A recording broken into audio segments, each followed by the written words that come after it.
here in Stoke-on-Trent, Staffordshire Police, with Chief Superintendent Elliot Sharrard-Williams, also known as Will. Will, thank you again for hosting us here. We were in the police, and indeed are in the police yard here at the back of Stoke-on-Trent Police Station, and you pointed out this mobile police station here, relatively recent addition to the force, along with two others. Tell us something about this, if you would.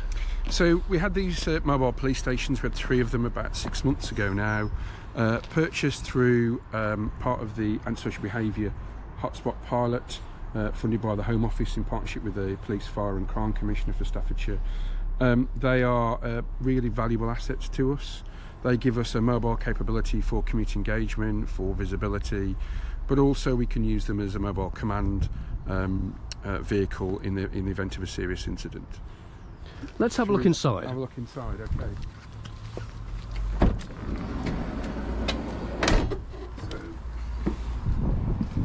So they are quite spacious and luxurious for a police vehicle, I guess.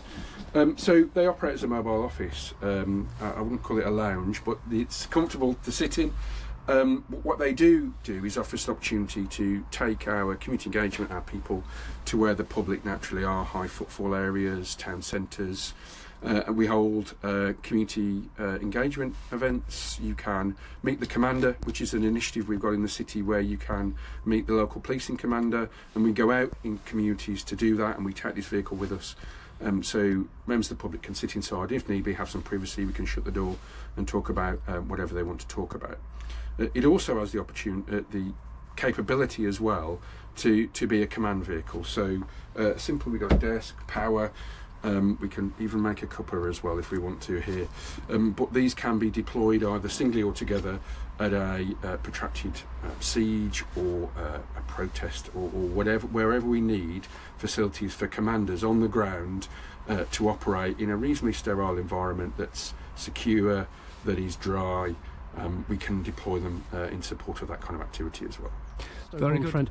Quite a distinctive building behind us here, which it's not that far from the Hanley, I think it is Hanley it? Police Station. Police station. So we've just come in here for a change of scenery and for the distinctive building that is now behind you. But we're going to talk in this video about making great places, a multi-agency initiative that the police are undertaking, I think primarily with the local council. So tell us about that, please.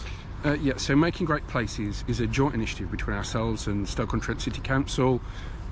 Its ambition is to stamp out crime and disorder across the city.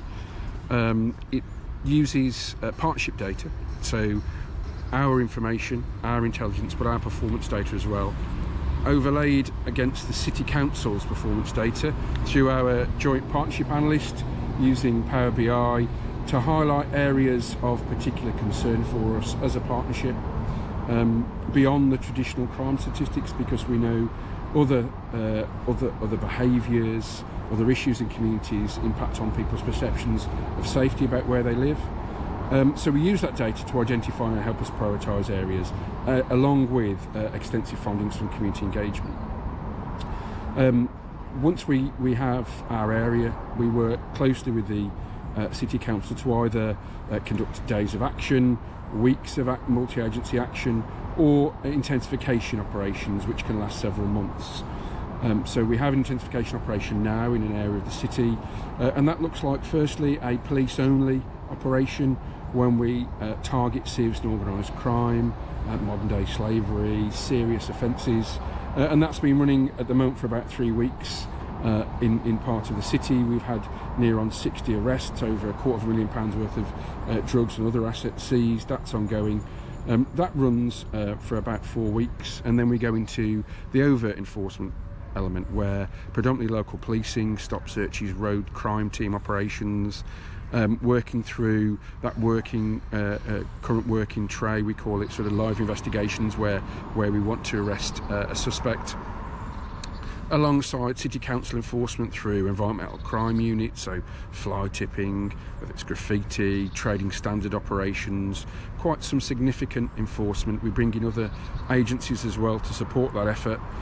So we almost clear the area of as much criminality as possible, but running alongside that is a community engagement effort where we seek to understand the priorities of the community, but also their feelings of their area, how safe they feel, what the perceptions of their area are, and that builds the response between ourselves and the City Council. And we go back at the end of the intensification operation to see, actually, did it make a difference to the people that matter most, and that's the residents of that area. The City Council invest heavily in building community capacity, so building those community groups, youth intervention options, bringing people together to try and reinforce and build that sense of community and citizen leadership in that area. It's worth picking up on something that that you said in an earlier video that we've recorded this morning, which was a little bit of background about Stoke-on-Trent and the policing and societal challenges that it's facing at the moment. Just recap for us a little bit about that. So, in essence, Stoke has a huge sense of community pride, and yet is facing some significant challenges to that community. Yes, it is. As we said earlier, there's a real sense of pride and identity about living and coming from Stoke-on-Trent. Very proud to be a Stokey. But the city faces, like many large cities, some challenges that they're working through. Homelessness, crimes associated with deprivation. We have challenges around young children in care. And of course acquisitive crimes, substance misuse and domestic abuse. We work very closely, hand in glove actually, with the City Council. Beyond traditional enforcement, I think as a police service we have a contribution to make as civic leaders, that contributing thinking power but assets where we can to economic development, regeneration, building a safe place so others can build a prosperous place. And that takes up a lot of our time in the city, which we're very pleased to do. So policing, of course, not just about enforcement. Policing seems to be drawn into so many different areas, which some might argue not core business. Here, making places great, working with the council, local council in particular, the City Council, a key way in which policing contributes to the greater well-being of its citizens and thereby improves the security and safety of those citizens, although perhaps not as directly as going out and arresting individuals. No, but there's always a space for that. But people's perception of their safety in the environment isn't always driven by overt enforcement. It's the way the environment looks. It's the tidiness of the environment. It's the presence of police officers and other statutory agencies in the community. It's their ability to access services when they need it. It's the wider community cohesion and people's sense of place. And I think we all have a part to play in contributing towards that, to build people's perceptions of safety, build people's perceptions of confidence in statutory agencies, public bodies, and build that sense of community that we know combats crime, has a positive impact on people's self-policing, their choices about their behaviour. So, as I said earlier, we contribute towards building a safe place so others can build a prosperous one. I'm very much hoping that Policing TV can pick up further on this in the new year, perhaps specifically with members of the council that are actively working with you and your policing colleagues on this.